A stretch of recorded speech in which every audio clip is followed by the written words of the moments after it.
said, listen here, Joel, that means God has something better. We're going to trust him. He hadn't brought us this far to leave us. She started preaching one of my messages. I didn't want to hear that. I wanted her to be depressed with me. Misery loves company. But it's good to have friends that pull you up and not join you in defeat. A few months later, we found another large tract of land. This seemed even better. Had more access to it. When the owners found out, they told the people that owned the property on one side, they called and said they wanted to donate 10 acres to us. Now I knew it was God. People were giving us property. We went to close on the 100 acres, and the same thing happened. They sold it the day before. I thought, God, this is a big problem. There are no more large tracts of land. We're stuck. We have no room to grow. I didn't see any options. But just because we run out of options doesn't mean God has run out of options. He won't let you get in a problem that he can't bring you out of. The reason it's not working out your way is because God has something better. 6 months later, a friend called. Hadn't spoken to him in a long time.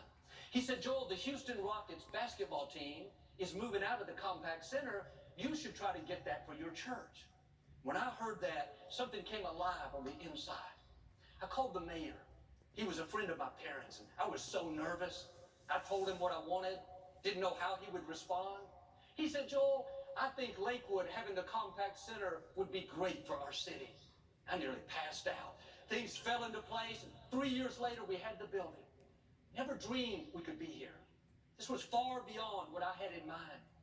Sometimes God closes doors because you're thinking too small. He doesn't let your plans work out because he has much bigger plans. You were hoping to get that new position, move up one notch. God is about to catapult you ahead. You're believing to feel a little bit better. God's going to heal you completely. You're hoping your child will just stay out of trouble. God's going to use him to do great things, to leave his mark. And don't be discouraged because you're still in the problem. Things aren't improving. Doors are closing. People aren't changing. Those lies will start whispering. It's never going to get better. You'll never get well.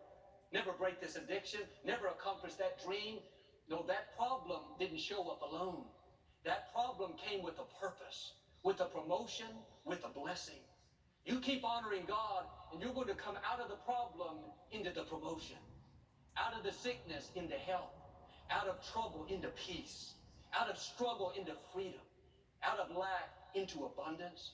The enemy sent it to harm you, but God has already turned it to your advantage. Now, don't get tired of doing the right thing. Don't let doubt, what's not happening, what's not fair, talk you out of the promotion. Keep believing, keep praying, keep expecting. You're on the verge of seeing God show out in your life. That problem is not permanent. The problem is a sign that promotion is coming.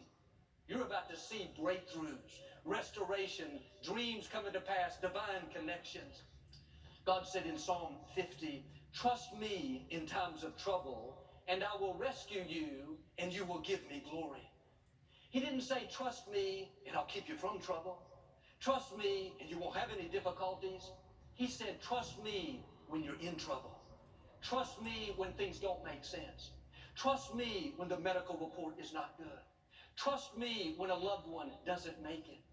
If you'll trust him, God says, I will rescue you, and you will give me glory.